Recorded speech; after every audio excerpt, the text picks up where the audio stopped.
अल्मोड़ा जनपद के विजयपुर में 23 फरवरी 1945 को विपिन दा का जन्म हुआ।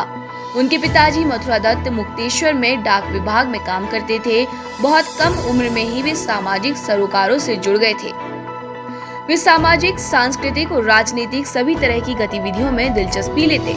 मुक्तेश्वर से ही प्रारंभिक शिक्षा लेने के बाद उन्होंने हल्द्वानी से ITI किया, कभी बाद में स्नातक भी किया। ये बहुत महत्वपूर्ण नहीं था। उनकी असली शिक्षा तो सामाजिक संघर्षों के बीच हुई। राम मनोहर लोहिया के नेतृत्व में जब पूरे देश में गैर कांग्रेसवाद का एक नारा एक शक्ल ले रहा था, तब उत्तराखंड में भी इसकी गूंज सुनी। समाजवाद का आधार तो यहाँ था ही। विपिन त्रिपाठी को समाजवाद के उस दौर ने बहुत प्रभावित किया था, जब उनके ही क्षेत्र कफड़ा में 1939 में समाजवादियों का एक बड़ा सम्मेलन हुआ था, जिसे विमला नगर सम्मेलन के नाम से जाना गया। इस सम्मेलन में देश के सभी बड़े समाजवादी नेता शामिल हुए। इस सम्मेलन के बाद बहुत से युवा समाजवादी धारा की ओर उन्मुख हुए। प्रखर स्वतंत्रता संग्राम सेनानी मदन मोहन उपाध्याय यहीं के थे, इसलिए विपिन त्रिपाठी उनके व्यक्तित्व से बहुत प्रभावित थे। 1942 के भारत छोड़ो आंदोलन में उनकी महत्वपूर्ण भूमिका रही। सबसे बड़ी बात ये थी कि नेहरू परिवार के साथ पारिवारिक रिश्ते होने के बावजूद वे समाजवादी पार्टी में ही रहे। रानीखेत से प्रजा सोशलिस्ट पार्टी से पहली विधानसभा के विधायक और सदन के उपनेता रहे। इसी दौर में नारायण दत्त तिवारी, जगन्नाथ मिश्रा, रामशरण जोशी, प्रताप भैया, गोविंद सिंह मेहरा जैसे लोग प्रजा सोशलिस्ट पार्टी को मजबूत कर रहे थे। देश के बड़े समाजवादी नेता इस क्षेत्र में आते रहते थे। युवा विपिन त्रिपाठी पर इन लोगों का गहरा प्रभाव पड़ा। आचार्य नरेंद्र देव, आचार्य कृपलानी और राम मनोहर लोहिया के विचारों से प्रभावित होकर आंदोलन में शिरकत करना शुरू कर दिया। 60 के दशक में तराई में भूमिहीनों का आंदोलन शुरू हुआ। 1967 में इस आंदोलन का नेतृत्व प्रजा सोशलिस्ट पार्टी के वरिष्ठ नेता कैप्टन अर्जुन सिंह भदौरिया कर रहे थे। इस आंदोलन में राज नारायण शामिल रहे। विपिन त्रिपाठी उन दिनों हल्द्वानी में थे। उन्होंने समाजवादी युवजन सभा से जुड़कर संगठन के लिए काम करना शुरू किया। वे तराई के भूमिहीनों के आंदोलन में शामिल हो गए। उन्हीं दिनों पार्टी के कार्यकर्ता अपना एक पत्र निकालते थे, युवजन मशाल। इसके संपादक रईस आलम और सह संपादक विपिन त्रिपाठी थे। बाद में विपिन दा इसके संपादक रहे। विपिन दा इसके सहायक संपादक हो गए। यहाँ से उनका राजनीतिक जीवन शुरू हुआ। उन्हें युवजन सभा का प्रदेश संगठन मंत्री बनाया गया। नैनीताल में 1971 में युवजन सभा का प्रांतीय सम्मेलन हुआ। इसकी पूरी जिम्मेदारी विपिन दा ने निभाई। इस सम्मेलन के बाद विपिन त्रिपाठी अपने गांव द्वारहाट चले गए। यहाँ रहकर उन्होंने अपने क्षेत्र की समस्याओं के लिए काम करना शुरू किया। उन्होंने द्वारहाट जैसी छोटी जगह से द्रोणांचल प्रहरी के नाम से साप्ताहिक समाचार पत्र की शुरुआत की। द्रोणांचल प्रहरी के नाम से साप्ताहिक समाचार पत्र की शुरुआत की। अपने अखबार के माध्यम से वे जनता के सवालों को बहुत प्रमुखता से उठाने लगे। यह अखबार सत्ता और प्रशासन पर तीखे प्रहार करता था। एक पत्रकार के रूप में विपिन दा ने इस अखबार से नई पहचान बनाई। जब देश में इंदिरा का गरीबी हटाओ का नारा आया, तो विपक्ष ने उसके खिलाफ इंदिरा हटाओ का नारा दिया। गुजरात में चिमन भाई पटेल के खिलाफ छात्र सड़कों पर आ गए थे। बिहार में भी छात्र आंदोलित थे। ऐसे समय में विपिन त्रिपाठी ने भी मोर्चा संभाला। वे भी सरकार के खिलाफ आग उगलने लगे।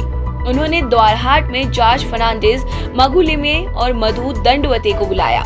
इस सभा में मधु लिमे ही आ पाए थे। उन्होंने यहाँ एक बड़ी जनसभा को संबोधित किया था। उसी समय युवा और छात्रों ने एक संगठन पर्वतीय युवा मोर्चा बना लिया था। इसमें डॉक्टर शमशेर सिंह बिष्ट, शेखर पार, राजीव लोचन शाह, गिरीश तिवारी गिरदा आदि शामिल थे। 26 जून 1975 को प्रधानमंत्री इंदिरा गांधी ने देश में आपातकाल की घोषणा कर दी। सरकार का विरोध करने वाले विपक्षी नेता, पत्रकार, बुद्धिजीवी, सामाजिक कार्यकर्ता, रंगकर्मी जेल में डाले जाने लगे। विपिन दा जैसे लोगों पर प्रशासन की पहले से ही नजर थी। उन्हें भी 6 जुलाई 1975 को द्वारहाट बाजार से गिरफ्तार कर लिया गया। आपातकाल में गिरफ्तारी विपिन दा के जीवन में नया मोड़ लेकर आई। उन्होंने 21 महीने जेल में रहकर देश के राजनीतिक चरित्र को बहुत नजदीक से देखा। उन्होंने जेल में रहकर भी अपनी बात को कहने के लिए लगातार प्रशासन को परेशान किया। 20 अप्रैल 1977 को विपिन दा की जेल से रिहाई हुई। वर्ष 1979 में सुप्रसिद्ध वैज्ञानिक डॉक्टर डी पंत के नेतृत्व में उत्तराखंड क्रांति दल की स्थापना हुई। विपिन त्रिपाठी इसमें शामिल हो गए। उन्हें पार्टी का महासचिव बनाया गया। वे लंबे समय तक पार्टी के थिंक टैंक के रूप में कार्य करते रहे। विपिन दा ने राज्य के भावी स्वरूप को लेकर एक पार्टी का एक घोषणा पत्र तैयार किया। ये घोषणा पत्र उत्तराखंड राज्य का ब्लूप्रिंट था। इसे 14 जनवरी 1992 में बागेश्वर में जारी किया गया। इस घोषणा पत्र में गैरसैंण को राजधानी बनाने के अलावा कई महत्वपूर्ण मुद्दों को शामिल किया गया। विपिन दा संवैधानिक पदों पर तो बहुत बाद में आए। इससे पहले ही वे अपने क्षेत्र के कई विकास कार्यों को अपने बल पर करा चुके थे। उनका शिक्षा और सामाजिक चेतना के प्रति हमेशा प्रगतिशील समझ रही है। हमारे इस दल के संस्थापक, पूर्व विधायक और हमारे वयोवृद्ध बुजुर्ग सम्मानित जसवंत सिंह बिष्टी जी हमारे दल में आज ही इस बृहद समारोह में शामिल हुए और पूरे उत्तराखंड की पीड़ा को द्वारहाट क्षेत्र को शिक्षा और विकास के रूप में नई पहचान दिलाने में उनका अविस्मरणीय योगदान रहा। द्वारहाट में polytechnic, degree college, engineering college बनाने के लिए उन्होंने कई बार अनशन किया, जेल गए। आज द्वारहाट शिक्षा के महत्वपूर्ण केंद्रों में से एक है। ये सब काम वे पदों में आने से पहले कर चुके थे। वे पहली बार 1989 में द्वारहाट विकासखंड के प्रमुख बने। द्वारहाट विकासखंड में उन्होंने अपने कार्यकाल में बहुत ही पारदर्शिता और ईमानदारी से विकास के बजट का इस्तेमाल किया।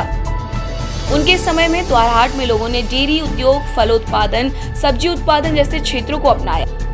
हालांकि त्रिपाठी का एक विधायक के रूप में कार्यकाल मात्र 2-2.5 साल का रहा, लेकिन उन्होंने विधानसभा में अपनी बौद्धिकता से पहाड़ की नीतियों पर बहुत तथ्यात्मक, व्यवहारिक और दूरदर्शिता की बात रखी।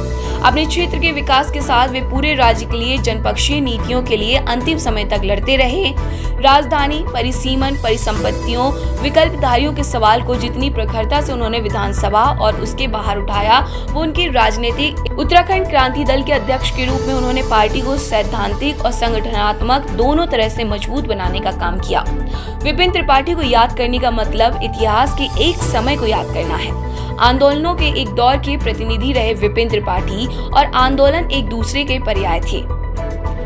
आंदोलनों के एक दौर के प्रतिनिधि रहे विपिन त्रिपाठी और आंदोलन एक दूसरे के लिए पर्याय थे। वे चुनाव तो राज्य बनने के बाद जीते, उससे पहले सभी चुनाव हारे। लेकिन जब वे चुनाव प्रचार में जाते तो उन्हें सुनने के लिए हर पार्टी, हर तबके के लोग आते, चाहे वे उनसे सहमत हो या असहमत। राज्य बनने के बाद पहली विधानसभा के लिए वे द्वारहाट विधानसभा क्षेत्र से चुने गए। अभी उनके कार्यकाल का 2.5 साल भी पूरा नहीं हुआ था।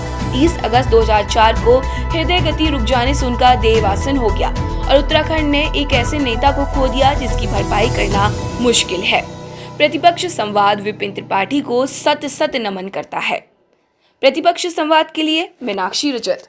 अब हल्द्वानी में आपके लिए हम लाए हैं जीनियस प्लेसमेंट कंपनी। अब नहीं होगा भविष्य खराब, जीनियस प्लेसमेंट कंपनी है आपके साथ। अगर आप में है कैरियर बनाने का जज्बा तो प्रतिष्ठित स्कूल में हम दिलाएंगे जॉब्स। जीनियस प्लेसमेंट कंपनी से संपर्क करने के लिए स्क्रीन पर दिए गए नंबर्स पर कॉल करें या फिर दिए गए मेल आईडी पर अपना रिज्यूमे भेजें। है जज्बा तो हुनर को मिलेगी पहचान। Genius placement company.